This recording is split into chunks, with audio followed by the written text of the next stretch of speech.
Mendengar Vietnam dan Malaysia yang iri lihat perkembangan sepak bola Indonesia sih udah basi ya. Dalam 1 tahun terakhir, mereka yang kepanasan mulai panik dan niru. Cara kita buat berkembang.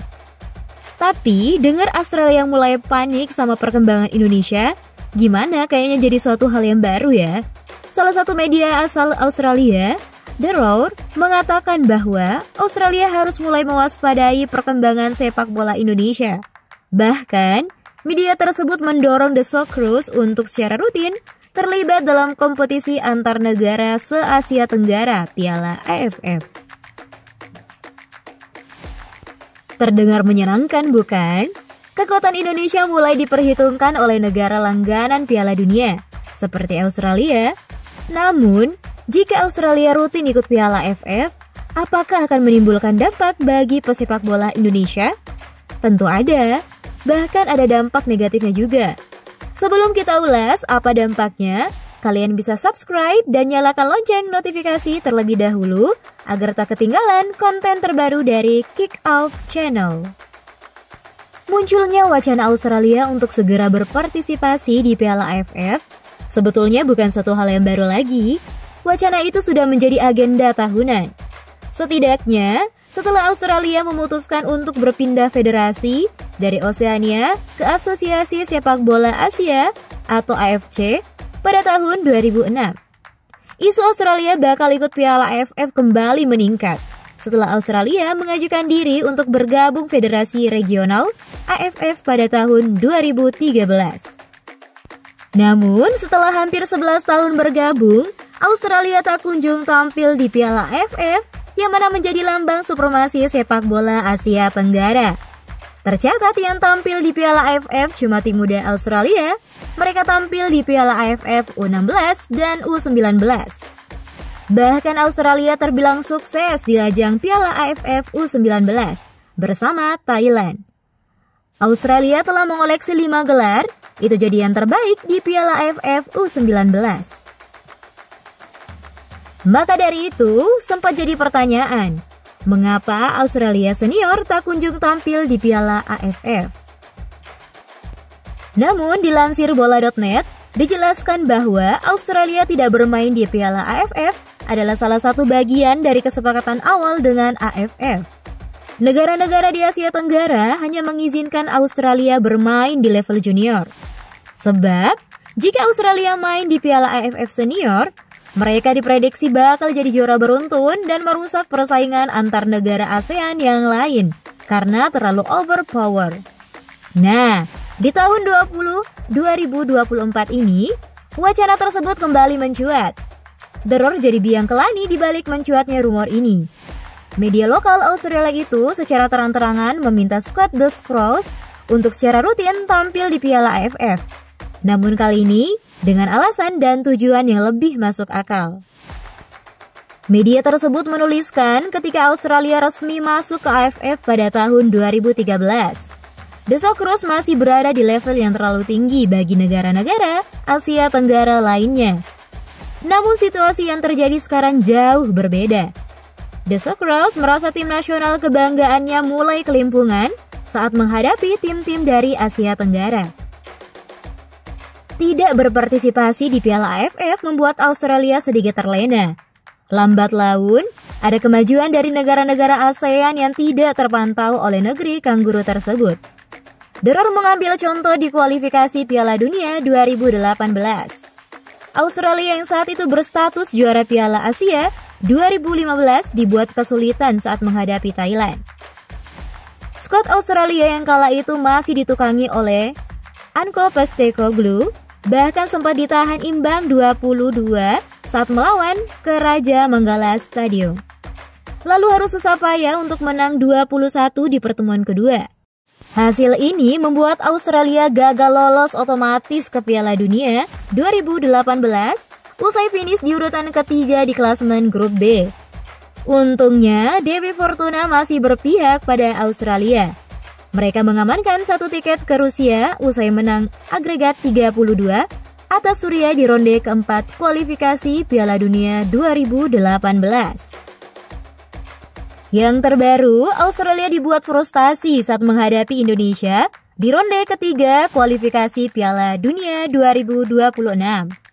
Bertandang ke Gelora Bung Karno, Jackson, Irvin, dan kolega kesulitan menembus pertahanan berlapis yang dikomandoi oleh Jay Iches. Alhasil, The Socceroos harus puas hanya membawa pulang 1 poin tanpa mampu mencetak 1 gol pun. Melihat hal tersebut, Australia sadar bahwa negara-negara Asia Tenggara yang lain sudah mengalami peningkatan kualitas. Deror meminta Australia lebih peka dan mengakui kehebatan tim-tim Asia Tenggara, terutama Indonesia. Setelah kalah 4-0 di Piala Asia 2023, skuad Garuda sudah bangkit dan bisa mengimbangi level permainan Australia dalam waktu kurang dari 1 tahun.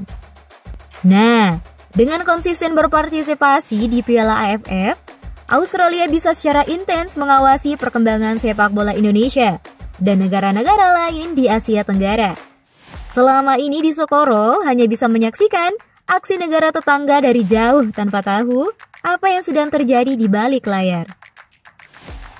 Jika rutin bermain di Piala AFF, Australia bisa menjadikan kompetisi tersebut sebagai patokan. Kalau masih bisa juara dengan mudah, itu berarti gap antara Australia dan Asia Tenggara masih terjaga dengan baik. Namun, jika sudah mulai sulit juara dan kalah mulu lawan negara tetangga itu, tandanya Australia mulai terlena dan kualitasnya mulai dikejar oleh negara ASEAN.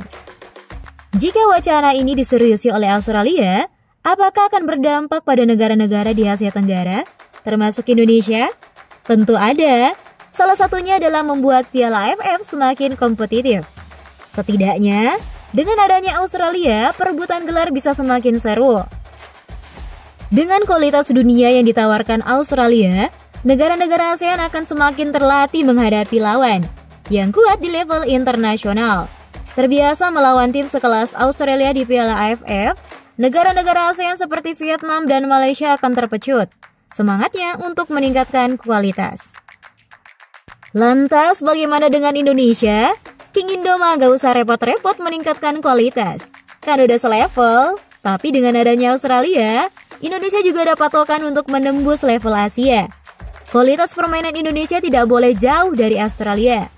Semakin sering ketemu, semakin banyak sampel uji coba untuk dianalisa. Sedangkan dari segi teknis, hadirnya timnas Australia juga akan semakin memberikan warna baru di Piala AFF. Sebab, selama ini mereka dikenal sebagai sosok lian atau berbeda dari negara-negara anggota AFF yang berasal dari satu rumpun. Kita bisa lihat secara fisik dan teknik Australia lebih dekat dengan Eropa ketimbang Asia Tenggara.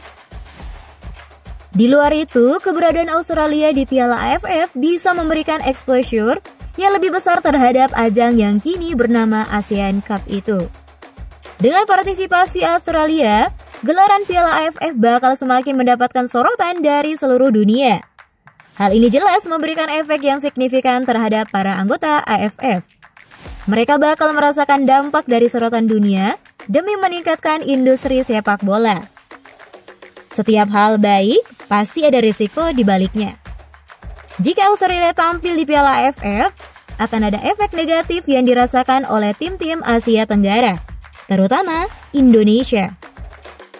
Jika negara-negara Asia Tenggara gagal mengejar ketertinggalan kualitas, maka Piala AFF praktis akan dikuasai oleh negara Kangguru.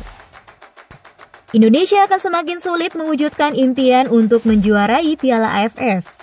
Apalagi saat ini PSSI memandang Piala AFF sebagai kompetisi kasta kedua. Mereka tak mau tampil all out dan memilih untuk mengirimkan tim U22 saja. Jika kebijakan ini tetap diberlakukan saat Australia sudah join, pupus sudah harapan Indonesia. Meski Sintayong gak minder sama kekuatan Australia, tapi sudah bisa dipastikan bahwa peluang Indonesia untuk menjadi yang terbaik di kompetisi 2 tahunan itu semakin kecil. Kecuali Australia juga berpikiran sama dengan Indonesia. Mereka mau mengirimkan skuad lapis kedua ke kompetisi tersebut. Jika demikian, lain lagi ceritanya. Gimana nih menurut kalian kick-off lovers? Apakah ini menjadi ancaman buat King Indo atau cuma jadi mainan? Tulis jawaban kalian di kolom komentar ya.